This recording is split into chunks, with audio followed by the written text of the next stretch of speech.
So if there are two names from the home music scene that have stood out, it's Eightfold.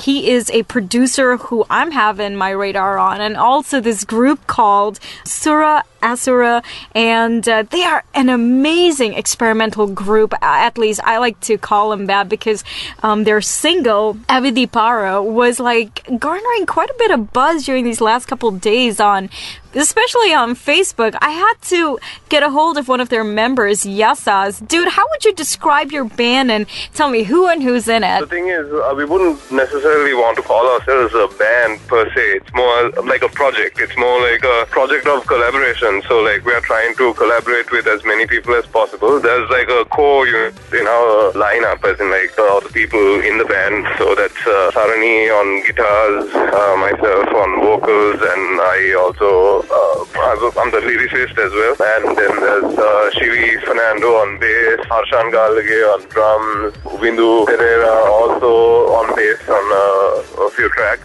Sandeep Milanja on keyboards for a few tracks. And those guys are like the main like core of the project. But we are also going to be collaborating with as many musicians and artists and video people to come up with something really new and unique for Sri Lankan.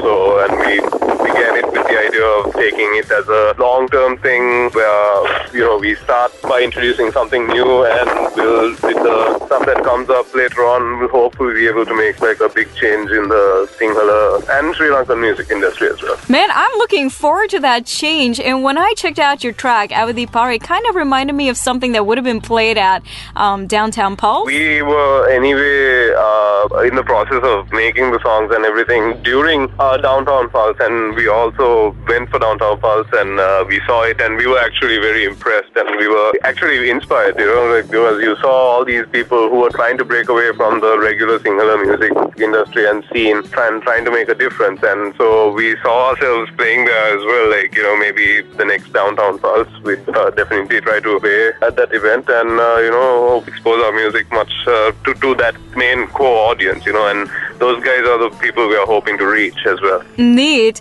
So I've noticed one thing, your lyrics are something else altogether, man. It's almost straight out of a working class hero's heart. I guess the thing is, the lyrics were written with the idea of like keeping it open and like letting people, listeners, to deduct their own and apply their own experience and meaning to it. We've given that base, and it's not something very specific or anything. It's very open, and you'd be able to like gain your own personal insight from it. So like it's up to each person to interpret and like take whatever they can out of that song. But mainly the idea was to, like get people to think a little more deeply, and also the idea was to get people to, open their eyes to learning from other people and learning from travel. And Sri Lanka is a beautiful country. Nobody's really written any kind of music dealing with this kind of subject matter where it's like, traveling and learning from the land and nature and stuff like that. Nobody's really like done that. That's what we were trying to do with that first track, Avidipara,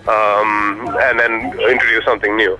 So the response for your debut single has been something else altogether. What do you have to say? I don't know. I mean, like, we were very excited to make the music, and what we were mostly excited was to share it, and to see people's responses. And so far the response has been very, very good and very encouraging. And that was the motive behind making the music as well, was to give something good to people in Sinhalese. Because, nowadays, if you do listen to Sinhala radio, like, the subject matter is limited, the musicality is pretty limited, and like, there's tons of remixes and remakes of old songs that, that we consider classics now being like, digitized and like, octopadded, I'd like to call it.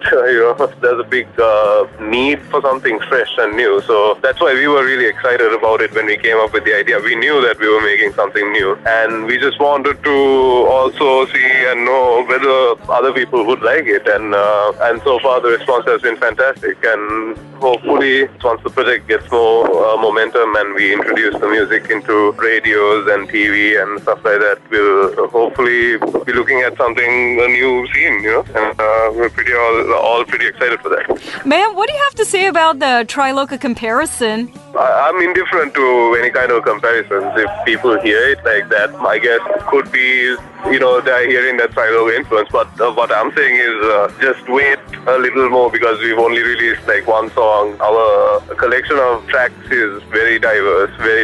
And but Triloka, I guess, Triloka was an inspiration for me, and what I saw in them was that diversity, and that musicianship was what really, made Triloka who they were.